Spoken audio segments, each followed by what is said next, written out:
You know who I love? Real-time strategy developers. God bless them. They spend years developing the sort of game that appeals to single-minded control freaks, the kind of person who loves the thrill of sending tiny digitized soldiers to their inevitable deaths. And then they realise, whoops, the game's not finished, and spend another year or so cranking out an expansion pack or two.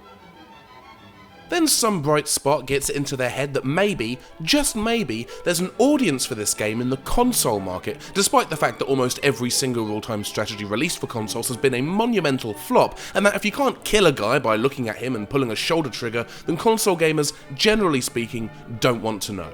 That didn't stop them though, did it? No, over the years, we've seen countless ports of real-time strategy titles find their way onto consoles, from ancient games like Mule and North and South, to more recent efforts like Command & Conquer 3 and Supreme Commander 2, and there have even been console-exclusive real-time strategy titles like Halo Wars.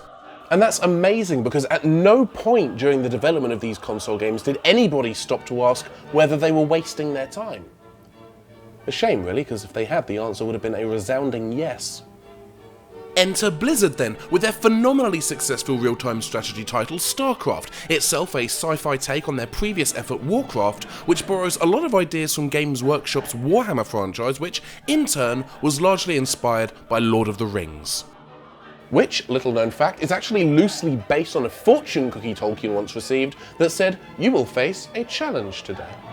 Unless I'm lying, which I could be, I don't know, you'd have to look it up to confirm, but you won't look it up because you take everything I say at face value. Yes, you do.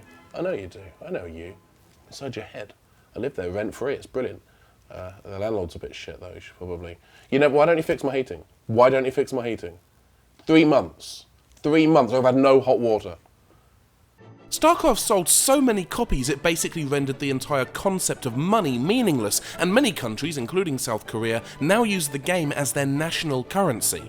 It took less than a week for Blizzard to consider slapping the game onto a console system, with this IGN article from April of '98 suggesting that the company were discussing whether to port it to the Sony PlayStation a mere 2 weeks after its home computer release. Actually, a representative from Blizzard said, "We haven't made any final decisions or announcements," and somehow the geniuses at IGN extrapolated an entire article from that non-quote. But then expecting competent journalism from IGN is like expecting a chicken with its head cut off to sing Auld Lang Syne. A PS1 port of StarCraft would have made sense, and indeed ports of previous Blizzard titles, Diablo and Warcraft 2, had found their way onto Sony's boxy little panini maker, as well as the Sega Saturn, and as CD-ROM based consoles they were better equipped to handle the quantity of voice acting and FMV sequences present in StarCraft than a cartridge based system like, for instance, the Nintendo 64. This was the 90s, and video games had only recently begun being released on CD-ROM as a matter of course. The benefits of the format were immediately apparent. They had a higher capacity, you could use them for higher quality CD audio, and they were easier to store than awkwardly shaped game cards. Releasing the game on a system like the PlayStation or the Sega Saturn would have been a no-brainer.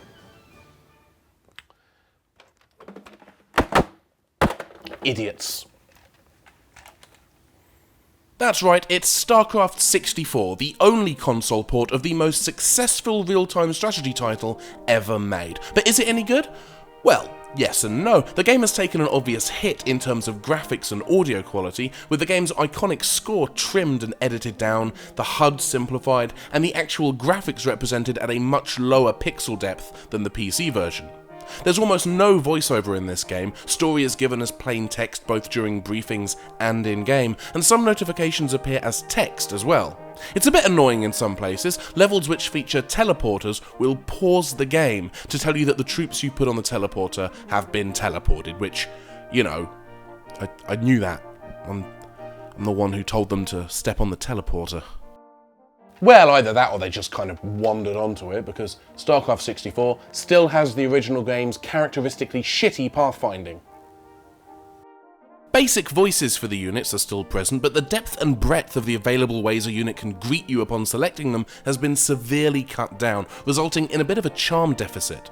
The cutscenes have also taken a huge hit. They've been severely edited down and rendered using a codec that I'm sure makes them compact on the cartridge, but unwatchable on your television. This is not a great port to pick up if you're hoping to follow the game's narrative.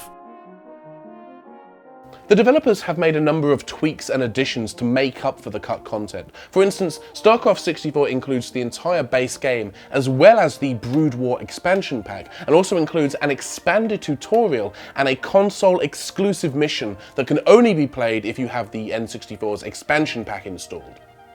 Which I do, because I'm smart.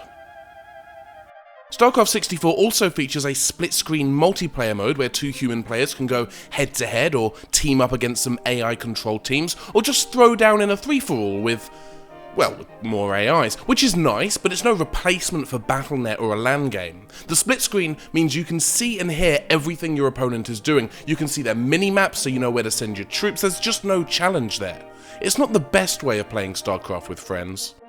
And I don't have any friends, so I'm basically fine. Now, one surprisingly positive aspect of this game is the controls. Most real-time strategy games don't work well on consoles because the rigid nature of the controls prevent you from making the same quick decisions that you can make with a keyboard and mouse on the PC or Mac. But Blizzard and mass media have actually managed to make good use of the N64's wacky controller with context-sensitive orders and certain commands mapped to the C buttons.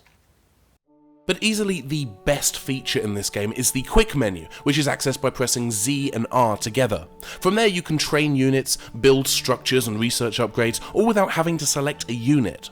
The only downside is when building structures, it picks the nearest SCV or probe or lava or whatever drone units you have for your particular race.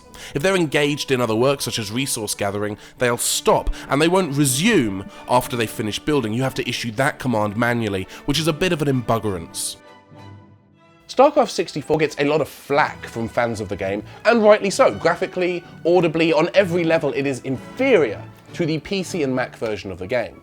But it's surprisingly not that bad for what it is. Okay, yes, the N64 may not have been the ideal system for this game to make its console debut on, and yeah, maybe the console's X-Wing controller isn't ideal for any game at all. But in terms of the scale of real-time strategy games on consoles, this ranks pretty near the top. This is more or less the best example of a real-time strategy game on a console. And it could have been so much worse. It's not that bad. And it's become something of a collector's item in recent years. If you decide you want to buy a copy, you can go to eBay. You can expect to pay anywhere between $50 and $100 for a copy of StarCraft 64. That's too much money to spend on this. Don't do it. Don't do it.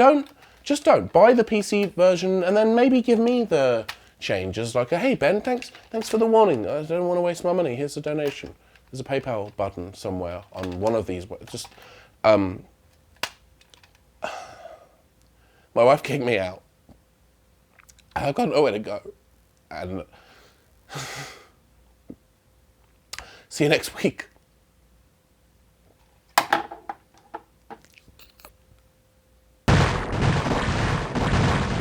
Base is under attack. You got my...